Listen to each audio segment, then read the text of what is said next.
হরে কৃষ্ণ। চাঁদ কাজীর প্রতি মহাপ্রভুর বিশেষ কৃপা। মহাপ্রভুর সময় চাঁদ কাজী নামে এক কাজী ছিলেন। কিছু হিন্দু লোক তার কাছে এসে অভিযোগ করলেন, এই নিমাই পণ্ডিত উচ্চস্বরে কৃষ্ণ নাম করছে, এটি মস্ত বড় অপরাধ। শাক্ত ব্রাহ্মণগণ উচ্চস্বরে ভগবানের নাম কীর্তন করার বিরোধিতা করতেন। এইভাবে অনেকেই চাঁদ কাজীর কাছে নালিশ করত। অবশেষে চাঁদ কাজী কিছু সৈন্য প্রেরণ করলেন এবং কীর্তন নিষিদ্ধ ঘোষণা করলেন। কোনো কীর্তন চলবে না, কীর্তন নিষিদ্ধ করা হলো এবং ভক্তেরা মহাপ্রভুর কাছে গিয়ে জানালেন যে চাঁদ কাজী তাদের কীর্তন বন্ধ করার আদেশ দিচ্ছে। শ্রী চৈতন্যদেব বললেন, সংকীর্তন আন্দোলন কেউ বন্ধ করতে পারবে না, চিন্তা করো না, আমি আছি। পরদিন রাতে ভক্তরা আবার কীর্তন আরম্ভ করলেন এবং এইবার চাঁদ কাজী নিজে এলেন এবং লাঠি দিয়ে মৃদঙ্গ ভেঙে ফেললেন। এই কারণে শ্রীবাস অঙ্গনকে খোল ভাঙ্গার ডাঙ্গা বলা হয়। এই ঘটনার প্রতিকারে মহাপ্রভু তার অনুসারীদেরকে নিয়ে নগরের সবাইকে জড়ো করেন এবং প্রায় 1 থেকে 2 লক্ষ লোক চাঁদ কাজীর বাড়িতে সমবেত হলেন। চাঁদ কাজী ভয়ে তার ঘরে লুকিয়ে রইলেন। অনেকক্ষণ পরে ঘর থেকে চাঁদ কাজী বের হয়ে এলেন এবং মহাপ্রভু সবাইকে শান্ত হতে বললেন।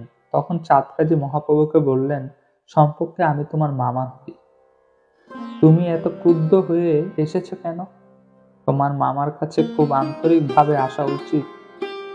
তখন শ্রী চৈতন্যদেব তাকে উত্তর দিলেন, তাহলে আপনি আপনার ভক্তদের রাস্তার দাঁড় করিয়ে রেখেছেন কেন? আপনি কেন আমাকে স্বাগত জানালেন না? চাঁদ কাজী বললেন, এসো, ভিতরে এসো।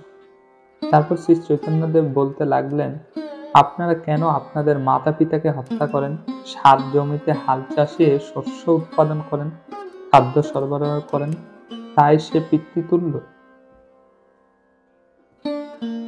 আর গাভী আমাদেরকে দুগ্ধ দান করে, তাই সে মাতৃতুল্য। আপনারা কেন এদের হত্যা করেন? চাঁদ কাজী বললেন, তোমাদের হিন্দু ধর্মে অশ্বমেধ ও গ্রামের যজ্ঞের বিধান আছে। তোমাদের হিন্দু ধর্মে অশ্বমেধ ও গোমেধ যজ্ঞের বিধান আছে, তোমরা অশ্ব ও গরু হত্যা করছ। শ্রী চৈতন্যদেব বললেন, না, তারা একটি বৃদ্ধ গাভীকে বধ করে মন্ত্র উচ্চারণের মাধ্যমে নতুন জীবন দান করতেন।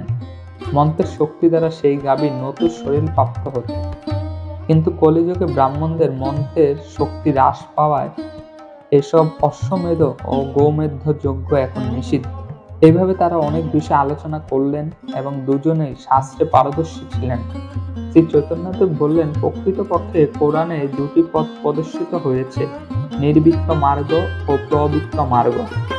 নির্বৃত্ত মার্গ বা বৈরাগ্যের গ্রন্থ অবলম্বন করাই শ্রেয়, কিন্তু আপনাদের ধর্মে আপনারা মূলত প্রবৃত্ত মার্গেই গুরুত্ব দিচ্ছেন। তারপর মহাপ্রভু বললেন, আমরা শুধু ভগবানের নাম কীর্তন করছি, আপনি তাতে কেন বাধা দিচ্ছেন? আপনি কেন এমন পদক্ষেপ গ্রহণ করলেন? বিশ্বের সকল ধর্মেই ভগবানের নামকে পবিত্র বলে আখ্যায়িত করা হয়েছে, অতএব আমাদের উচিত সেই নাম কীর্তন করা। চাঁদ কাজী বললেন, আসলে গত রাতে মৃদঙ্গ ভাঙার পর আমি এক ভয়ঙ্কর দৃশ্য দেখলাম। শরীরের অর্ধেক মানুষের মতো আর বাকি অর্ধেক সিংহের মতো একজন আমার কাছে এলেন। হঠাৎ তিনি বললেন, তুমি আমার পবিত্র নাম কীর্তন বন্ধ করে দিয়েছ। যদি তুমি আবার এই কাজ করো তাহলে আমি তোমাকে শেষ করে দিব। এইরকম কাজ আর কখনো করবে না। তখন তিনি তার নখ দিয়ে আমার বুকে আঁচড় কাটলেন। এই বলে চাঁদ কাজী জামা খুলে তার বুকে সিংহের নখের আঁচড় দেখালেন। তার শরীর কাঁপতে লাগলো। তিনি এই ঘটনায় খুব প্রভাবিত হয়েছিলেন। শ্রী চৈতন্যদেব তাকে স্পর্শ করলেন এবং আশীর্বাদ করলেন। তখন চাঁদ কাজী ঘোষণা করলেন, আমি এবং আমার বংশধরের কেউ কোনোদিন হরিনাম কীর্তনে বাধা দেবে না। সকলে বললেন, হরি বল, হরি বল, হরি বল। কখনো কখনো আপনি কীর্তন দলে দেখতে পাবেন যে ভক্তবৃন্দ এক প্রতীক গ্রহণ করেন, যা চাঁদ কাজীর আদেশে কেউ বাধা দেবে না। নবদ্বীপে সবাই হরে কৃষ্ণ কীর্তন করতে পারেন, কোনো বাধা নেই। যখন চাঁদ কাজী মারা যান তখন তারা তার দেহ সমাধিস্তম্ভে রাখে, যাকে তারা কবরস্থান বলে থাকে। কিন্তু আমরা এদিকে সমাধি বলে থাকি, কারণ তিনি চৈতন্যদেবের আশীর্বাদ প্রাপ্ত হয়েছেন। তার দেহ থেকে দুটি বৃক্ষের জন্ম হয়, একটি নিম, অপরটি চম্পক। চাঁদকাজির নাম ডাক ছিল চম্পক আর মহাপ্রভুর নাম ডাক ছিল নিমাই। এখনো সেই নিম চম্পক গাছ দুটি দেখা যায়। এই 500 বর্ষী বৃক্ষদ্বয় এখনো সেখানে আছে। হরি বল।